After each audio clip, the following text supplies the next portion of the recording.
Hi, everybody. We're just going to wait a moment. We're letting everybody in. Nice to see you here.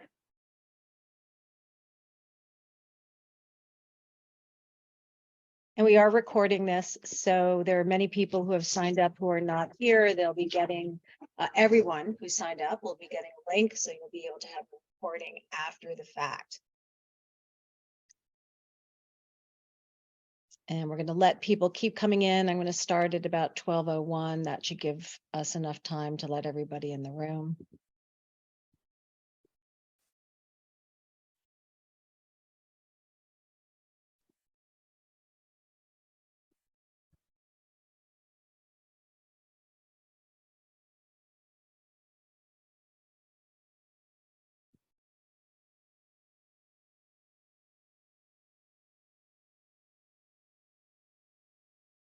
Where are you all from? You can put in the chat.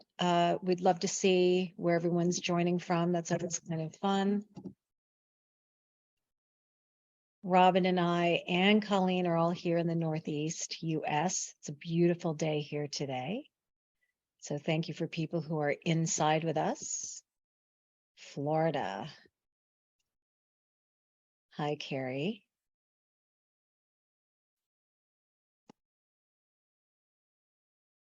Northern California, yay. So at least we're sandwiching the country. Okay, people are still flowing in.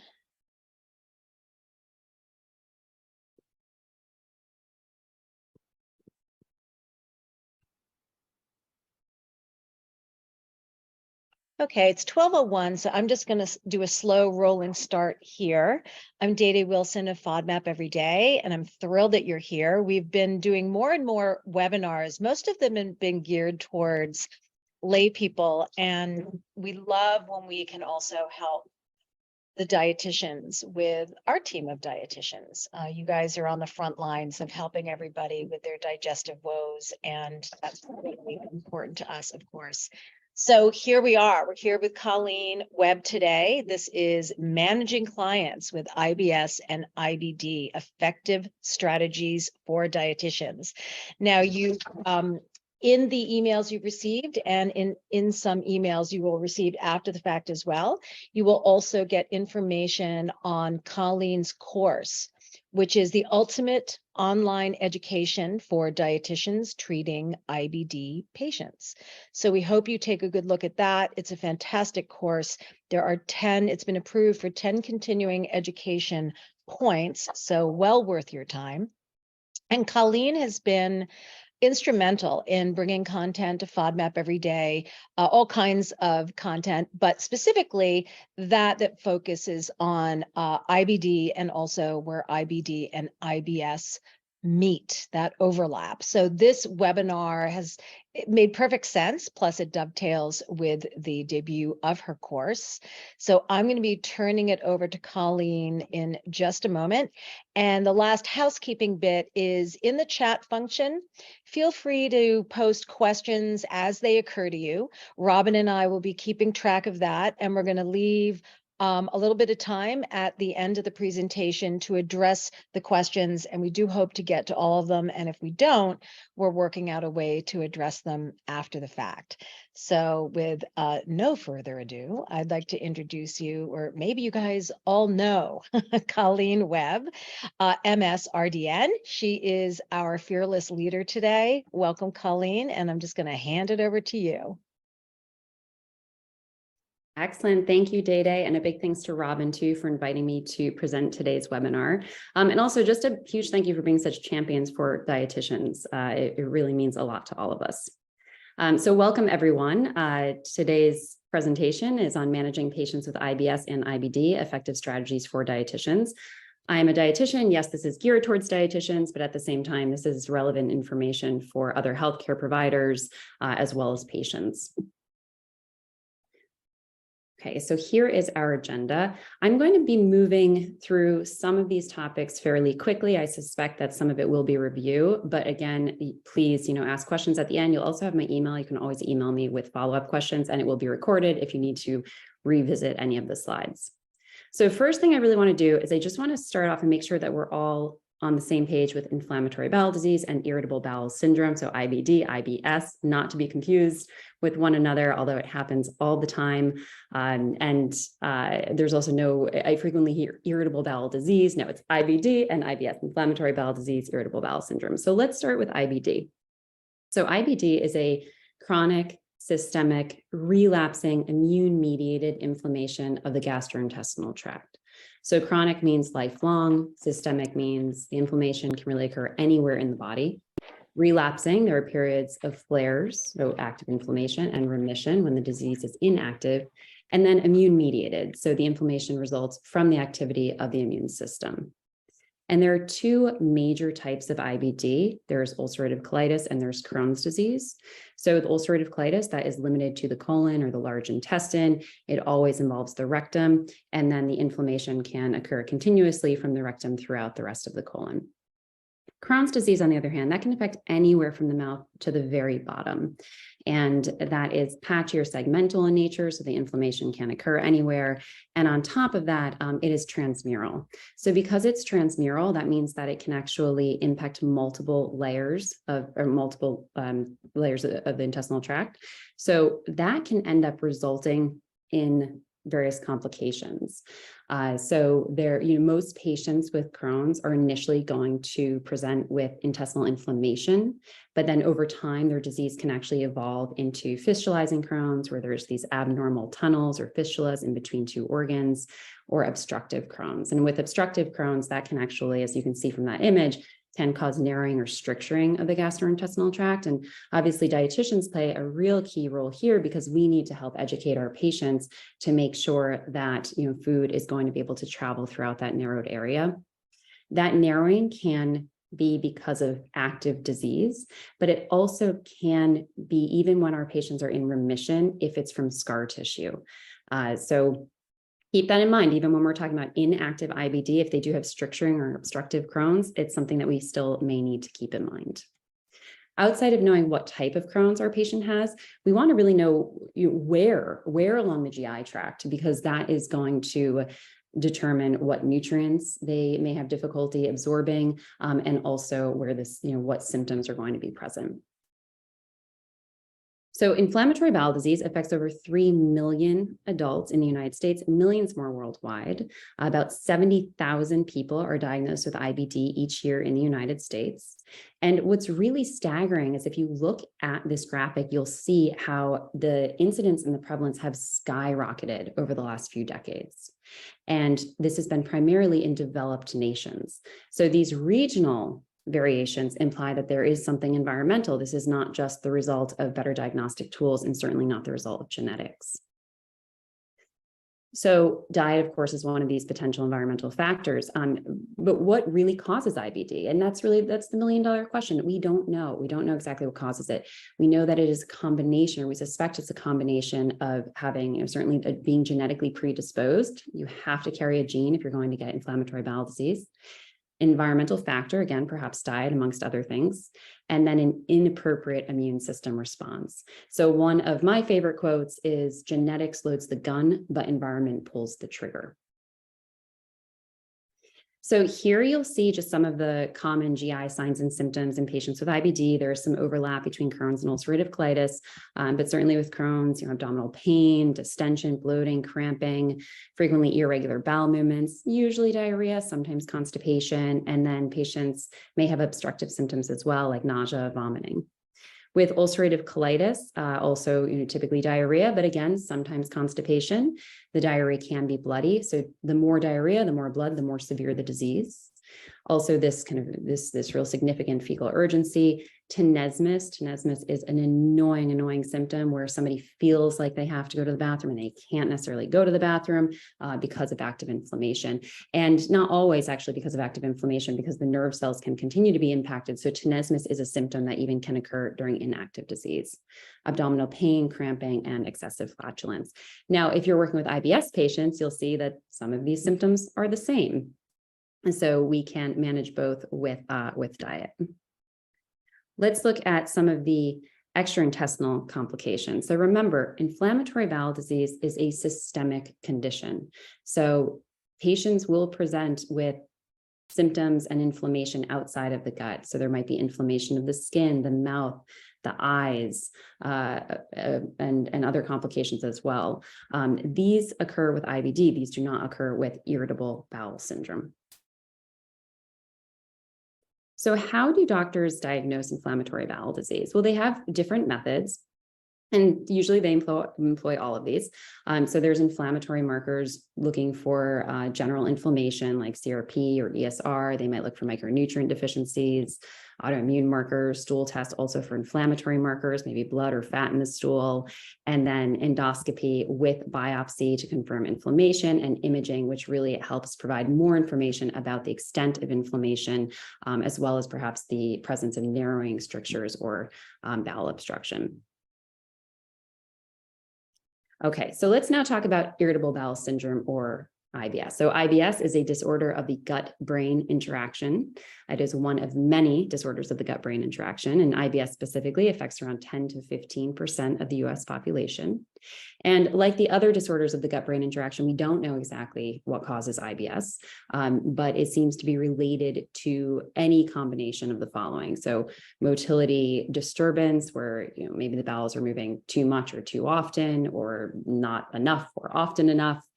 Visceral hypersensitivity, so that heightened sensation or perception of pain, altered mucosal and immune function, physiological dysregulation of the gut-brain axis, and then also altered gut microbiota. The hallmark symptoms of IBS, really abdominal pain associated with altered bowel habits. So the Rome 4 criteria: recurrent abdominal pain on average at least 1 day a week in the last 3 months associated with altered bowel habits, and symptoms, the onset had to be at least 6 months prior. IBS can be further divided based on stool consistency and frequency into IBS constipation, IBS diarrhea, and IBS mixed. So IBS is no longer a diagnosis of exclusion. For much of the time that I've been working with IBS patients, it's, they've had this $1 million workup, and they have to wait until everything looks normal. And then it's like, oh, you might have IBS, right? We don't need to do that. And doctors don't do that for the most part anymore. They really just need to rule out celiac disease, and they need to rule out inflammatory bowel disease. And you just saw on the previous slides how they can rule out IBD. And they typically only start with the blood test and stool test. If those look normal, then there's no reason, usually, some exceptions, of course, as always, but no reason to move on to those more invasive tests. So on this slide, you see some of the key similarities and differences between IBD and IBS. So both of them significantly reduce one's quality of life and social functioning. Both of them result in life-altering symptoms, especially diarrhea, fecal urgency, frequent trips to the bathroom. With IBD, though, there's also the possibility for surgery, which is not going to happen in IBS. IBS does not pose life-threatening complications, at least not physically. We could argue, socially, emotionally, that may not be true. IBS will not cause the severe inflammation that you might see in inflammatory bowel disease, although it likely does present with some low-grade inflammation. IBS will not cause rectal bleeding, and it will not lead to systemic inflammation. So when I first started working at the IBD Center back in, early 2011, a lot of the patients that were referred to me were actually referred to me for these ongoing symptoms, even when their IBD was inactive. So there is this coexisting or overlapping IBS and IBD, and how discouraging, especially for an IBD patient who has just been told you're in deep remission, there's no signs of inflammation, and yet then why do I feel bad? About 2/3 of IBD patients with inactive disease will present with at least one, if not more, GI symptoms. Over 30% of them will go on and develop irritable bowel syndrome. So those were the patients who were mostly being sent to me, because when I was working with, back in 2011, while we all knew food and nutrition was important, it certainly wasn't getting the focus that it gets now, and still demands even more focus. But why does this happen? Why is there this overlapping IBS? We don't entirely know, but we think that it might include intestinal dysmotility and visceral hypersensitivity, possibly because the nerve cells have been impacted from longstanding inflammation. Could be because of increased mucosal permeability or leaky gut. Us dietitians, other healthcare providers don't love that term, but that increased intestinal permeability. Certainly psychological distress, and then also disruptions in the gut microbes. So when a patient is being sent to me, it's like, oh, they're still symptomatic. It could be IBS. What is it? We don't entirely know. Frequently it is IBS, but we do need to keep in mind that there are organic GI diseases that can mimic irritable bowel syndrome. And two in particular that when you're working with an IBD patient that you want to keep in mind, bile acid diarrhea.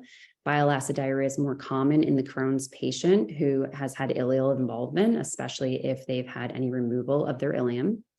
And then SIBO, or small intestinal bacterial overgrowth, also more common in the IBD population, and certainly a strong overlap with irritable bowel syndrome. So, we absolutely want to consider these things when we're thinking about our inactive IBD patient who continues to experience symptoms and probable irritable bowel syndrome. There are other conditions not noted here too, like lactose intolerance or perhaps a sucrase isomaltase deficiency.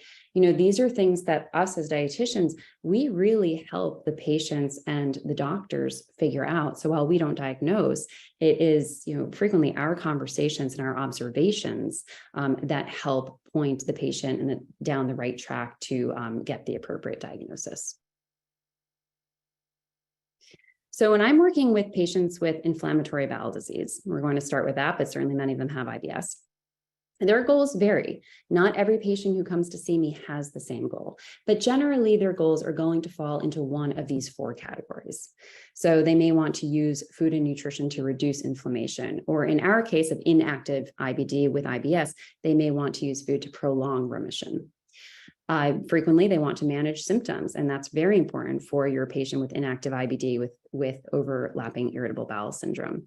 Sometimes they want to just improve their overall well-being and health, really personalize their dietary therapy. Maybe they're on a real restrictive diet and now they don't feel well because of that. And we want to make sure to optimize their overall nutritional status, especially identify and treat malnutrition and micronutrient deficiencies.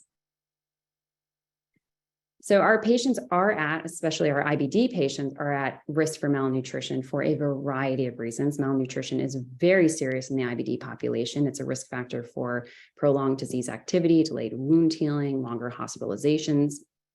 And so I've highlighted, though, in yellow, some of the reasons why not only are IBD patients at risk for malnutrition, but also IBS patients.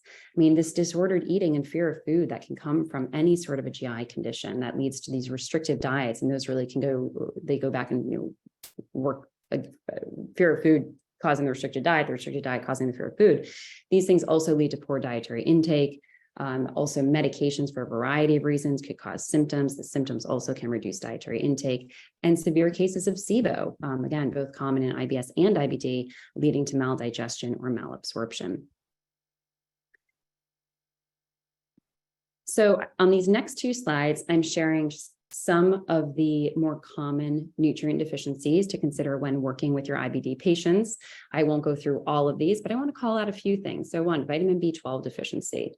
That is one of the more common vitamin deficiencies I see in practice, especially for my patients with Crohn's disease, but I'll also see it with those with SIBO. So I'll see it in those without IBD. With just IBS, we'll see vitamin B12 deficiencies really because of this overlapping SIBO. So keep that in mind.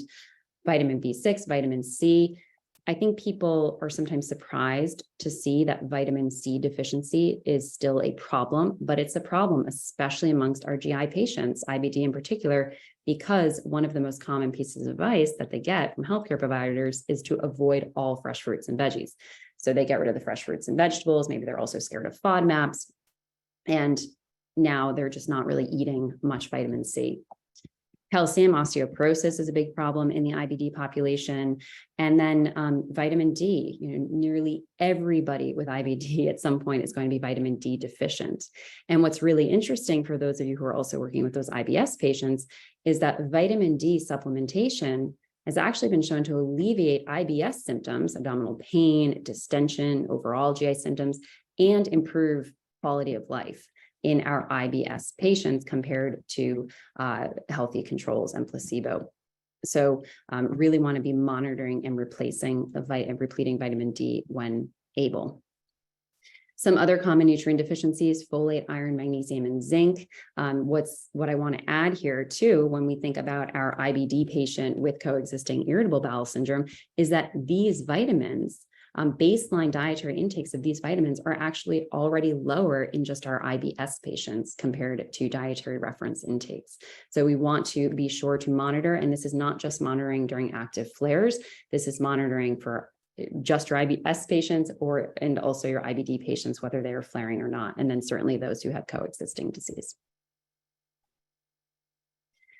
One of the reasons, of course, that patients are at greater risk for micronutrient deficiencies is because of these restricted diets. Many patients with IBS and IBD do perceive food as a trigger for digestive distress, but food is very complex. It's very complicated. It plays a variety of different roles. And so as the dietitian, we need to help our patients really figure out, okay, what food makes the most sense for them? What makes them feel good? What makes them feel sick? If something makes them feel sick, why? Can we work with them and work with the medical team to figure out, is there something we can do to liberalize their overall intake? Because ultimately, as dietitians, what do we want to do? We want to make sure that we take the least restrictive approach possible and really work on our patients' overall diet and their relationship with food. We want to promote a real positive relationship with food. With that said, there are going to be common food triggers, though, that we should keep in mind. Sometimes when I'm reviewing dietary intakes with my patients, I find that, gosh, you don't need to restrict everything. You're just having too much lactose, or you're just having, too much spicy food, or whatever it is. So this is a list of common food triggers in IBD patients. As it turns out, these are also common food triggers in IBS patients. So we'll review each of these just quickly. So with spicy foods can be a trigger because of capsaicin primarily. That's an active ingredient in hot spices and peppers. It can aggravate the GI tract. So with my patients, I'll frequently, hear of abdominal pain, heartburn, but also what they call butt burn, this burning during evacuation, which is really common in people with the J pouch. So those with ulcerative colitis who have had their colon removed and their ileum made into a reservoir for stool. So they may need to reduce their intake of spicy foods. Be mindful, though, of different cultural backgrounds and traditional cuisines. Some may be higher in spice, some may really be full of spicy foods. And so, you don't want to just tell your patient they can't have any of that. You want to really work with them and see if this is truly a trigger for them. I always like to touch on alcohol because it is one of the most popular questions that I get from patients. Oh, can I drink? What can I drink? Obviously, if you're working with an IBD patient and they are flaring, most of the time they don't want to drink anyway. Not a great idea to drink. There are some medications where they really shouldn't drink. But for your patient who may continue to have symptoms with inactive disease, a few things that they should know about alcohol. Alcohol interferes with normal digestive and absorptive processes. So it can inhibit colonic absorption of water. It can lead to fat malabsorption. That's what causes the diarrhea, the floating stool, sometimes the urgency, the gas, the bloating. Also, alcohol, even just one drink, has been shown to increase markers of intestinal permeability, so might actually contribute to this leaky gut. All that said, I don't deprive my patients a drink if they're feeling well. But, usually I will encourage them just to limit it. And then they'll often ask, well, what drink's best? And I don't have the answer for that. But what I do tell them is that typically beer is noted as the biggest offender.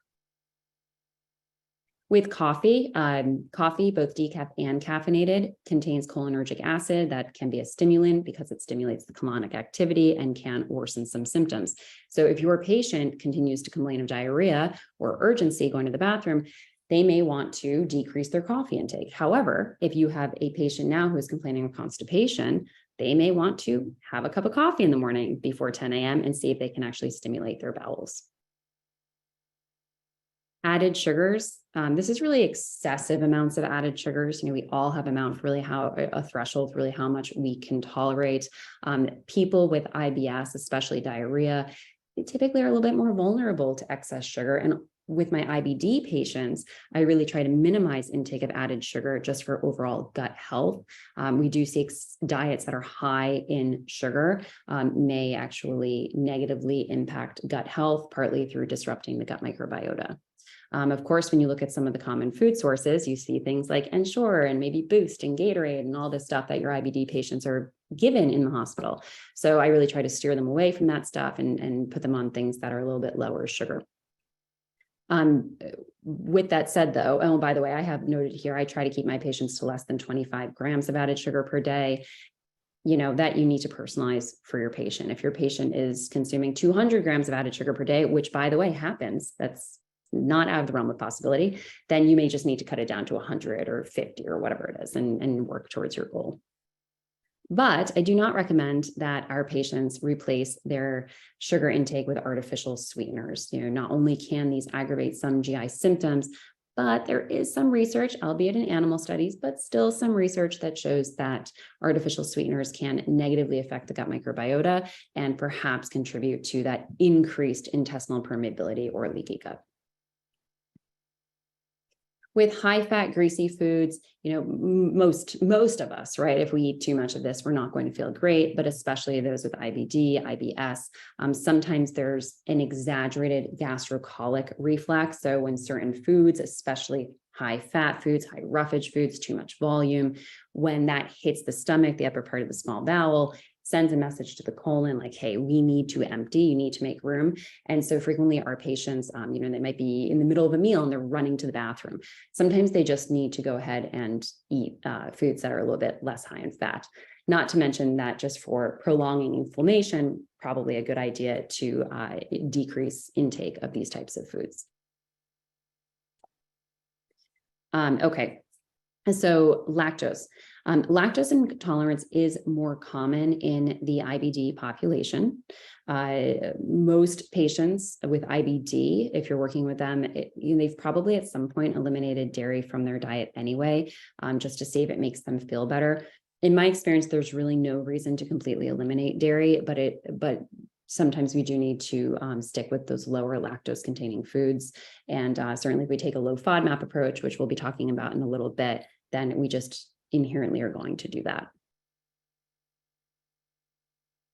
Insoluble fiber or roughage, I much prefer the term roughage to insoluble fiber. This comes up a lot, especially if you're working with an IBD patient. Many patients with IBD, whether they have active disease or inactive disease, are going to see you already on a low roughage diet.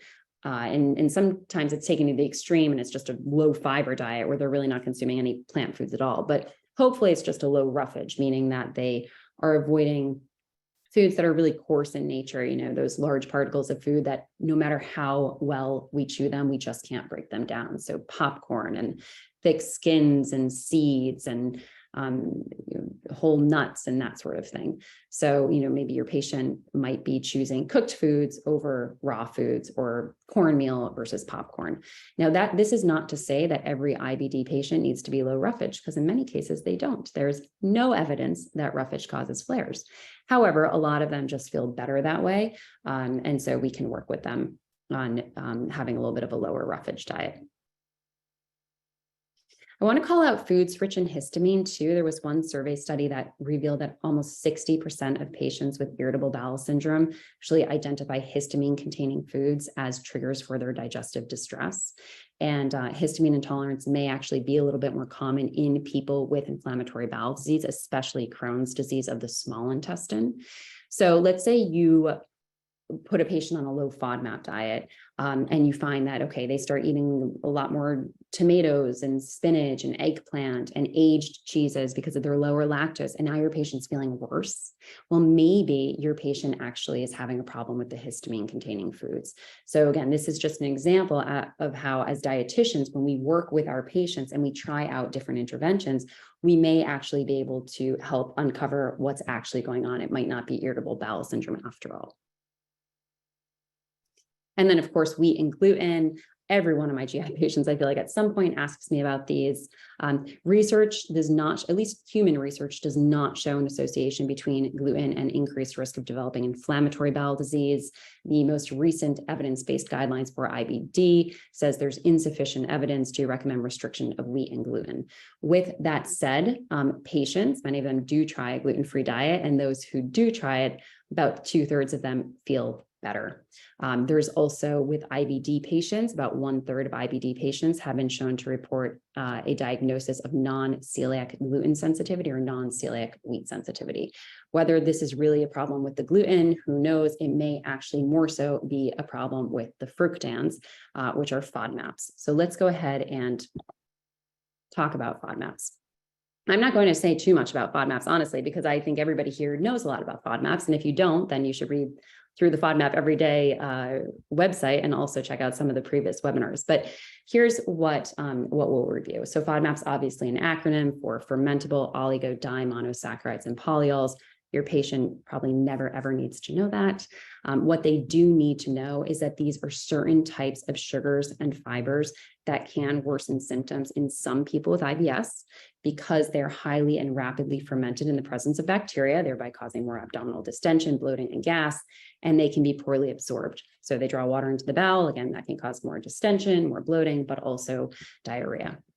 And so the American Gastroenterology Association Clinical Practice Update on functional GI symptoms in patients with IBD, well, they did conclude that for their best practice number 5, a low, oopsies, oh, that just went crazy. Wow, what's happening? Sorry, everybody. There we go.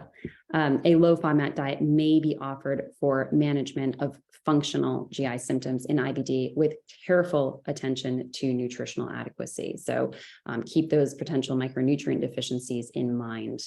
Now, what I want to call out here, though, and this may be new to some of you, is this, it's saying that's being offered for symptom management. And really, until recently, that's been the conversation with patients, right? The conversation is like, look, okay, you're still symptomatic, your disease, your IBD is in remission, you have this overlapping IBS. Let's perhaps, if you're a good candidate, try a low FODMAP diet for symptom management, not to manage inflammation. That's still sort of the conversation, but look, as always, there's newer research coming out. So I want to share with you 2 new findings from 2 new studies that just might change this conversation a little bit. So this one here is unfermented beta-fructan fibers fuel inflammation in select IBD patients. So these researchers wanted to find out if there was a link between certain fermentable fibers and inflammation, because typically, right, outside, when I'm talking about fermentable fibers with my patients, I'm either saying how they might cause gas, certain ones, or I'm saying like, look, let's bump up your intake of these fermentable fibers so we can feed your beneficial bacteria. And in doing so, let's produce short chain fatty acids like butyrate that is a powerful anti-inflammatory agent for the colon. Well, as the study suggests, maybe that does happen, but there might be some patients who do not harbor the bacteria to ferment those particular fibers. And in those patients, what seems to be happening is these fermentable fibers, because they're not being fermented, are actually interacting with immune cells and therefore producing pro-inflammatory mediators, so perhaps leading to inflammation. So not enough to change the conversation yet, but certainly something that we should be following. Another study I just want to share with you briefly. This is Dr. Singh and his team at University of Michigan, and he presented these findings at the food conference last year. Well, so they had found that in rats, a high FODMAP diet can impair barrier function, so the gut barrier function.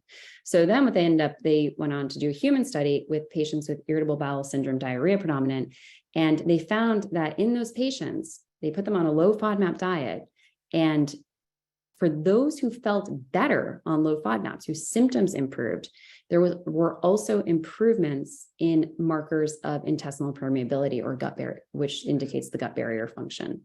So maybe it's not just about symptom management. And their conceptual model here, what you're looking at down below, is just they suspect a high FODMAP diet leads to dysbiosis in certain individuals with IBS, increasing gram-negative bacteria, that then releases lipopolysaccharide, which is an endotoxin, passes through the epithelial barrier, activates the mast cells. Mast cells release mediators like histamine, cytokines, prostaglandins, which trigger IBS symptoms and perhaps epithelial barrier loss.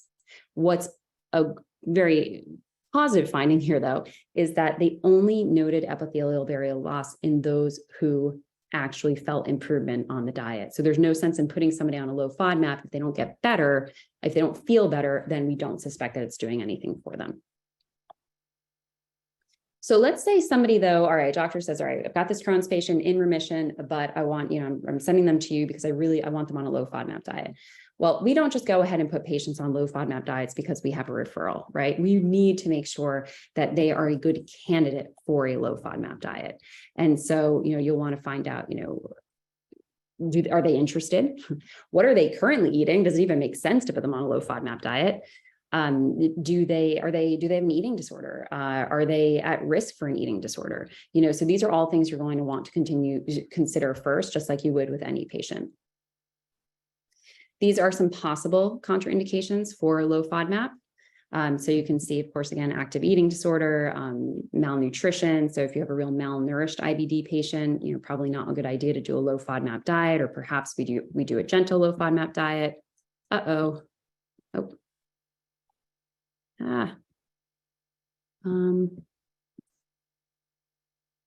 Sorry, everybody. I just have to reshare that. I have no idea what has happened to my screen.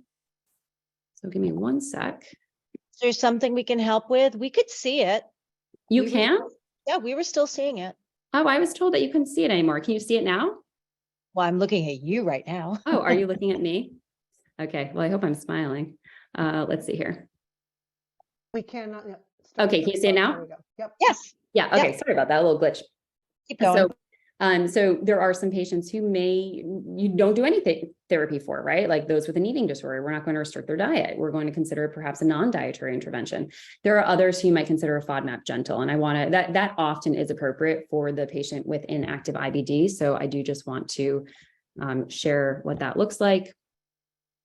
So you'll notice if you were to compare this list to the strict low FODMAP diet, I'm sure most of you are already familiar with a gentle low FODMAP diet, that this list is far less restrictive.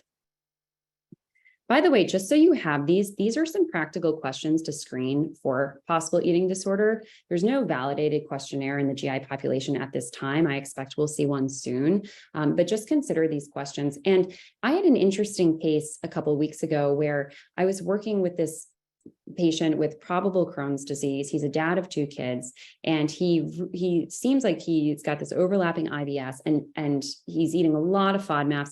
And I actually think he would do really well on just a short-term low FODMAP diet. And he thought so too. And then we started talking a little bit more about like what is his eating environment like at nighttime. He eats with his kids, and his daughter has a very serious eating disorder. So it's not just him that we're considering. We also have to consider his family. We decided not to do low FODMAP because he really wants to be setting a good example for his daughter and showing that all foods fit.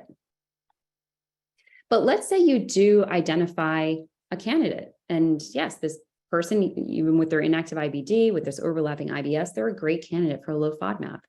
Great. You may need to modify it slightly. So if your patient needs low roughage, let's say they're at higher risk of obstructing, or let's say they just haven't reintroduced roughage like salads, nuts, seeds.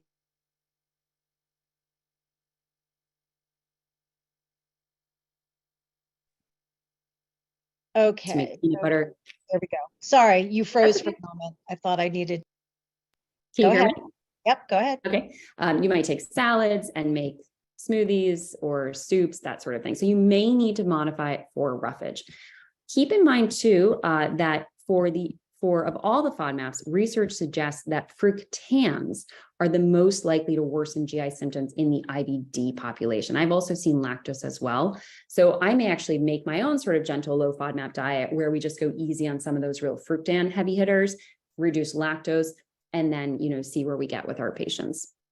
But there's no one size fits all. And just keep in mind too, we really do not want to impose any unnecessary dietary restrictions. So the low FODMAP diet approach, you're all familiar with this, the elimination, reintroduction, personalization. The reason I'm putting this up here is for this reintroduction phase. every practitioner kind of has their own way of going about reintroducing foods with patients. I'm calling this out because when I'm reintroducing FODMAPs with my IBD patients, who in many cases are very afraid of food, there's PTSD in these folks, especially around eating. I will take a very, very cautious reintroduction where we're not introducing whole groups of FODMAPs. We're not even introducing more than one food at a time. We identify what food do they miss the most, and we introduce that in a small quantity, usually half of a normal serving on day one, provided all goes well. We start increasing the serving size without changing any other variables. It's slow, it can be tedious, but in most cases, they need the wins. And so being slow is really helpful for them. I do want to share just this along those lines, this case example. So this is a woman in her late 30s. She has indeterminate colitis. We're not sure whether it's Crohn's or ulcerative colitis. She also has irritable bowel syndrome, and she has a tremendous fear of food. So when she came to see me, she was not really eating many fruits or vegetables at all. She was eating low roughage, meaning all of her foods were soft, and she was not eating any FODMAP. She was terrified because she had had a history of SIBO as well. So for her, we just took it slow. We just transitioned from FODMAP elimination to a gentle low FODMAP. We continued the low roughage, and she started to get a lot of wins. Saw her in follow-up too. She said, things are going really well. Let's start adding that fiber. We started adding more roughage. We started adding more FODMAPs. Saw her in follow-up number 3. She said, the only reason I want to meet today is because I want to just talk about more recipes because she is eating everything. Her favorite food is beans. So there's no reason why somebody with IBD needs to be on a super restrictive diet when they're in remission with perhaps overlapping irritable bowel syndrome. That's where we can advance based on their symptoms. You might also note here that I encouraged her to eat a wider variety of plants where she said what really she liked to eat that way before all this went down with her GI health. I started with 20. And the reason that I did this, and I really love this quote by Dr. Rob Knight, the single greatest predictor of a healthy gut microbiome is the diversity of plants in one's diet. We know that plants are good for a variety of reasons, the polyphenols, the micronutrients, the fiber. So I do work with my patients to liberalize their fiber, their plant intake as much as I can. These are 2 of my preferred ways of doing it. We'll gradually sometimes have to work to 30 unique plants per week. But also I like the 1, 2, 3 rule for patients who are looking for daily goals. So, eat at least 1 vegetable at breakfast, 2 new ones at lunch, and 3 at dinner. You can change that based on what your patient needs. Maybe it's fruit, maybe it's just plants in general. And when we're recommending eating more plants, well, sometimes this takes on a Mediterranean style diet. The Mediterranean diet has plenty of research to support it specifically for gut health. So of course, this is a diet that's full of whole or minimally processed foods, primarily vegetables, fruits, whole grains, nuts, seeds, legumes, also healthy oils from nuts, seeds, avocados, olives, fatty fish, herbs, and spices. And these are just some statistics. High adherence to a Mediterranean style diet is associated with increased levels of short chain fatty acids and beneficial bacteria. It's linked to improved symptoms in patients with inactive ulcerative colitis. That's a very new study, an excellent study, and highly recommend it. Mediterranean style diet has been shown to improve markers of inflammation in IBD, really kind of in line with a therapeutic diet for IBD known as the specific carbohydrate diet, but the Mediterranean style diet is much more varied in what's allowed. And it's linked to improved mental quality of life, abdominal bloating, and abdominal pain in people with irritable bowel syndrome. So not everybody is going to need a gentle low FODMAP or a low FODMAP at all. Some people may just need a Mediterranean style diet.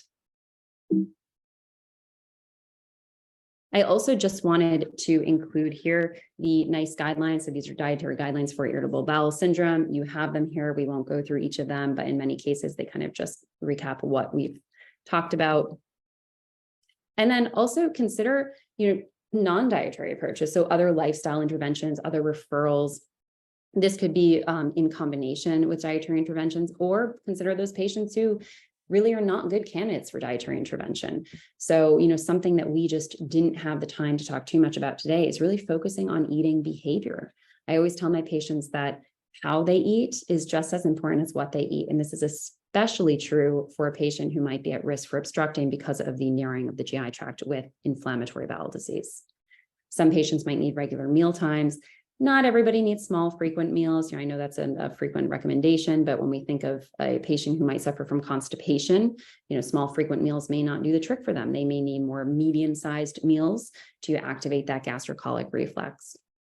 Maybe send your patient to gastropsychologist, or if that doesn't exist, for CBT or gut-directed hypnotherapy. If you don't have a person you can refer to, perhaps you can consider one of the apps like Nerva or Mahana. Supplements, these are just a few of the more popular ones that in my experience can work when used appropriately. Peppermint oil for, those complaining of kind of abdominal spasms or cramps, digestive enzymes, and that could be lactase, that could be sucrate, that could be more of a comprehensive digestive enzyme. Fiber supplements can sometimes help if people have either diarrhea or constipation, but that would determine which fiber you use. And there's even some newer research suggesting that glutamine might actually enhance the effect of a low FODMAP diet. So there might be opportunity to use one of these supplements. There are plenty of medications your patients with inactive IBD might use for their irritable bowel syndrome. I just have rifaximin here. It's one that I see frequently because of that overlapping SIBO. Perhaps your patient needs a referral to pelvic floor therapy for biofeedback or something else. And you might also consider some other lifestyle kind of stress management interventions like yoga or meditation. So you can see as dietitians, we do so much more, right, than just talking about food. We really are focused on the entire lifestyle, diet, and then referrals as appropriate. So with that, these are my references, and we do have some time for questions. So thank you so much. That was fantastic. Thank you. All right, I'm going to go back to the top. And Robin, there's two people in the waiting room. Okay, just got to let those in. Okay, so the first question was from Beth. With an IBS diagnosis, do you find that a lot of patients report bloating, but no pain? And if they fit the rest of the IBS criteria, it still wouldn't be diagnosed as IBS? So that's the question, right? Oh, we can't hear you. You'd think by now, There you go. this under control. Okay. So with the Rome 4 criteria, that was actually one criticism of it, is that bloating is not mentioned amongst the symptoms, that it's really the focus is on this abdominal pain associated with bowel movements. But bloating definitely is a symptom of irritable bowel syndrome. So, I think too, patients just experience pain and discomfort and bloating a little bit differently. So bloating, truly is that sensation of being very full and uncomfortable. That still could fit Rome 4 criteria, according at least to most of the gastroenterologists I work with.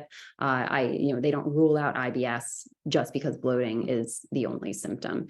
But if the patient is really bloated, that may be telling us something else, that we just may want to investigate some other routes as well. So, if you find that the bloating, like they wake up with a relatively flat abdomen, and then as the day goes on, as they're eating, their bloating gets worse and worse and worse. Maybe they need a breath test for small intestinal bacterial overgrowth. Maybe that could help with some of their bloating. Maybe they're just eating their food too fast. And also, anytime I hear anything about bloating, especially with women, they should be just making sure that they're looping in their OBGYN as well, because in some cases, bloating is also a sign of ovarian cancer. But no, I don't think any doctor would be like, oh, you're bloated, but you don't have pain, we're ruling out IBS. But as dietitians, we don't make that, we don't make the essentially, make the diagnosis. The next question was about, why does decaf coffee worsen diarrhea since it doesn't have the caffeine? It doesn't have the caffeine, but it has the cholinergic acid in it, which is the compound that's in all coffees. So certainly for some people, it could be the caffeine and the cholinergic acid that together is just too much for them. And maybe they feel a little bit better. They don't have the rush to the bathroom with decaf, so they can play around with it. But decaf coffee, people are sometimes surprised to learn, can also serve as a stimulant. I love Jana's question, because we actually have been getting this a lot recently in our community. The transit time for both food and fluid, or rather, are they the same? Are they different? So the question, what is the transit time of both food and fluid in our GI system to know which food or beverages affect patients? Yeah, and I wish there was an easy answer for that, but people's transit times are different. Fluids will empty from the stomach and travel faster than solids will. But, everybody's transit time, like a constipated patient, their transit could be, an average of 72 hours. And then others could be 12 hours. So there are tests that can be performed to actually have markers where you can see, where these different markers are throughout the GI tract. That's one way that doctors can even evaluate for, let's say, any sort of slowed GI motility, especially in the colon. But generally for, the small bowel, for most people, it could take anywhere from 4 to 6 hours to get into the colon. And then the colonic transit can really vary based on an individual. Looping back around, Emily pointed out that the slide, going back to the last question, that the slide said decaf was worse than regular. So is the is the acid higher in decaf?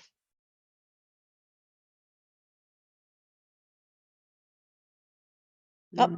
I'm just going to stop muting myself in between. Yeah, don't mute yourself.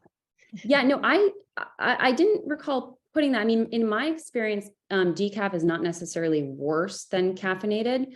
I just put here that decaf coffee can worsen diarrhea. Also, so originally that slide was confusing, and I'm sorry for that. Originally, the title of that slide was caffeine. Caffeine can, cause these issues. And then I put decaf coffee can worsen diarrhea for other reasons, being like cholinergic acid. I've since changed that slide to just reflect coffee in general. Because it's the caffeine and the acid. Excellent. Then there was a question from Beth about the gentle approach. She wanted to see that slide again, but I referred her to our article on the gentle approach, and she said she has her information now. FODZyme. So somebody wanted to know if you recommend FODZyme. I told them I would ask you. I said, I linked them to our article, but I made a point of saying, of course, our article was specifically addressing IBS. So what do you want to say about FODZyme, about IBS and IBD, or one or the other, or both? Yeah, so Dédé, I'm so sorry. You did freeze for a second there, but I think I have if I don't answer the question appropriately, just let me know what I missed. So for FODZyme, I don't think it's necessarily that you're not using FODZyme to treat the condition, right? You're using FODZyme to treat the symptoms. So whether the symptoms are from irritable bowel syndrome or from something else going on in the gut, if it turns out that whatever's going on with the gut, that you cannot tolerate certain FODMAPs that could be better tolerated with FODZyme, I would not hesitate to use them in either scenario. Or, they don't need a diagnosis of irritable bowel syndrome. They just need to prove that, these particular foods make them feel unwell. And let's go ahead and try FODZyme or another digestive enzyme to see if we can improve the symptoms. Would you agree? I mean, one of the things that we're constantly educating people about when it comes to FODZyme is people hear, there's a magic powder. And then they just, I'm talking about the patients, obviously, they just want to go out and gobble the FODZyme and not go through the process of identifying their FODMAP triggers. And so in our education, at least about FODZyme, which is what the manufacturers recommend, is that we only recommend it after you're finished with your challenge phase, after you know what your triggers are. Because if you just start taking FODZyme to alleviate your symptoms, you're never going to learn what your symptoms, what your triggers are. And that's what the whole point of the first 2 phases of the diet are. So our community has found it to be really helpful, but we just like to make sure that people are using it appropriately. Someone asked about what was the app you mentioned for gut therapy. I sent them the article on Nerva. We have a question. Are most of your IBS patients on prescription medication? And do you find any of those to be more effective than others? Are most of them on prescription medication specifically, I'm assuming, for the irritable bowel syndrome? It says syndrome? IBS, yes. Yeah. Yeah, I mean, for sure, some people, if they're suffering from IBS constipation, they may find that, certain laxatives do the trick for them. Sometimes it's even just like a gentle Miralax or something like that. In my experience, if I can use something a little bit gentler, like a magnesium, I may try to do that. But yes, that can be helpful. Again, the rifaximin can be helpful. There's certain antispasmodics. I gave peppermint as an over-the-counter option, but there are prescription antispasmodics that can help with abdominal pain associated with IBS. Sometimes Tylenol might be used. There are, other FDA approved medications specifically for irritable bowel syndrome. Some are for diarrhea, some are for constipation. So yeah, they can be for sure, or bile acid sequestrin if they're having some bile acid diarrhea. So yes, they can be helpful. Most of my patients in so many cases, they are already, especially those with IBD, are already on so many medications that they kind of are trying to limit their medications. And so they're frequently interested in trying out some of these other interventions first. But certainly they can be helpful. And then sometimes they work too well, and if you're constipated and you take a drug and now they have diarrhea, and then it's just kind of really finding that fine line. Bonnie says, how do you address people's ability to tolerate a food during reintroduction, but when they start to integrate more foods, they start experiencing symptoms with recipes with their tolerated food from the reintroduction phase? So, this is just where that personalization is so key. So because I like that real cautious challenge where we are just introducing one, again, I'm not talking for IBS in general, right? I'm talking about for this inactive IBD patient who also has coexisting IBS. Because I really like that cautious challenge, once a patient passes the test with the food, generally we keep that food in their diet as they start adding more foods. But we're also keep a running list of those foods. So then if it turns out, someone can tolerate something one day and they can't another day, then, we might go ahead and back off and have them reintroduce their new food in the setting of an otherwise pretty basic low FODMAP diet. But it's more than FODMAPs, right, with food. So we also want to consider how the food is prepared. We want to consider, it's not always the food. We want to consider what is their eating environment like? What is their eating behavior like? So I've worked with patients. I'm just thinking of this one guy in particular who, he would get sick almost every time that he was eating dinner on days that he had class. And it turned out it's because he was in such a rush going from work to class. But those same foods made him feel fine when he was sitting with his partner and having a nice relaxed meal. So there's just so many things that we need to explore, whether it's the food itself, whether it's stress, whether it's, did they just eat too quickly that day? Were they not hydrated? Had they not had a bowel movement? So, again, I'm not trying to dodge the question. It's just that it just requires a lot of personalization. So you also think, I find that the thing that patients, lay people, because obviously I'm not an RD, I don't have patients, the people that I'm interacting with, the thing they don't get is that lab tests are lab tests, and we all have unique GI tracts and they're not static, right? So we always like to point that out. And I think sometimes that can be a light bulb moment for people because they're like, oh, I did okay with cherries last week. I'm not doing okay with cherries today. What's wrong? Well, nothing's wrong. Maybe you're stressed. Maybe you're racing to class. Maybe today your gut physically doesn't like the FODMAPs and cherries, that it's, it just sort of is what it is. And obviously we know it's not black and white. So that's what can get really frustrating for people. Suzanne wants to know what type of magnesium you like to offer for constipation and what dosage. Yeah, so I'll typically start off with, I like magnesium citrate for most of my patients. I find that magnesium oxide can sometimes be a little bit too powerful, and also they're not getting necessarily any of the real benefit from the absorption of magnesium. So I usually will go with magnesium citrate. If I'm using magnesium, let's say not for constipation, I'm using it because they have migraines, then I'll use something that's a little bit better absorbed. But for constipation, I like magnesium citrate. And then I'll usually start anywhere from 250 to 400 milligrams at night.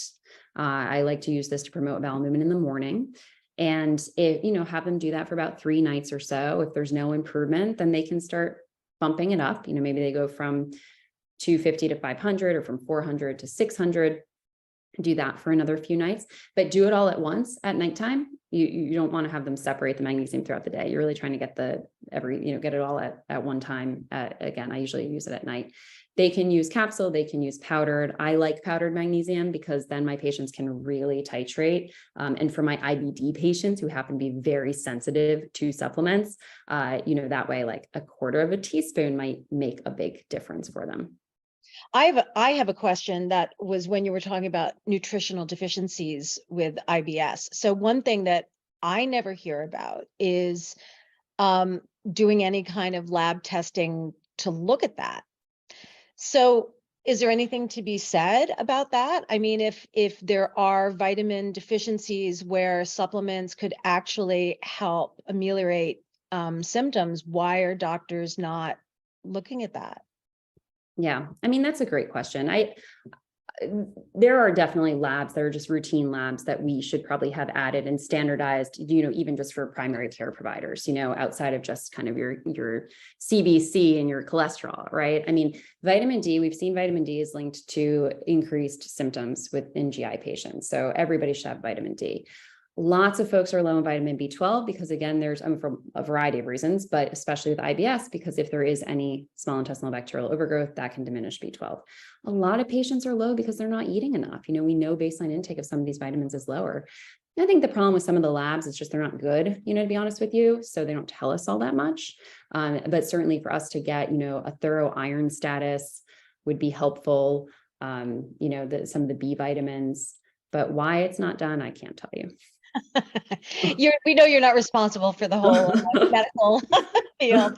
Well, on that note, we're coming to the top of the hour. This has been fantastic. We have gotten to all the questions. We just want to let everyone know that Robin will be following up this weekend with an email. You'll have links to the recording. We'll have Colleen's presentation slides. We will have links to resources. Any of us, Robin, Colleen, or myself, are here if you want to reach out. If there's something in particular you really want addressed, we're here. But that's it for today. Everyone's saying, great, yay. They're thanking Colleen. Thank you so much. We are going to be following up with another presentation with Colleen that's geared towards patients, towards lay people who are dealing with that. And it might be really interesting for URDs to be on as well, because you're going to be able to get a window into what patients are asking, their perspective, point of view. So if you haven't signed up for our newsletter, for the FODMAP Everyday newsletter, please do. Most of you probably are. You'll definitely get an alert for when that's happening. So thank you so much, everybody. This was great, Colleen. Thank you so much. Oh, my pleasure. Thanks, Dédé. Thanks, Robin. And thanks for everyone for being here. Have a good afternoon.